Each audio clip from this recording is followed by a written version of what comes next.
Hello po, 5 halamang gamot sa cancer, Herman Buelva po uli. Una, isa ang ginger o luya, sa pinaniniwalaang makakatulong sa pagsugpo ng cancer cells. Pangalawa, ang rosemary, naman ay isang Mediterranean herb na hugis karayom at mayaman sa antioxidants. Dahil na antioxidant ito, nagde-detoxify ito sa mga kemikal na makakasama sa ating katawan. Gamot ito sa habag or flatulence, hindi natunawan o indigestion at kawalan ng ganang kumain. Kadalasan ginagawa itong tsaa o tea.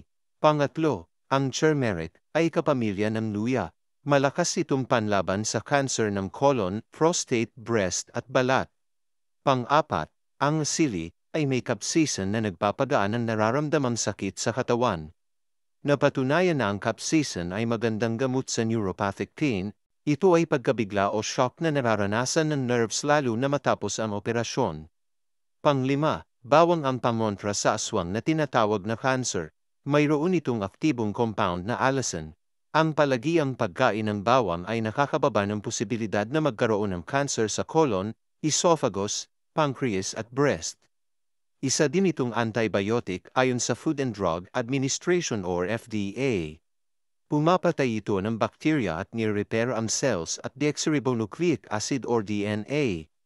Halamang gamot ito na nagpapababa ng blood pressure at nagpapatibay ng immune system. Ingat po palagi, God bless po.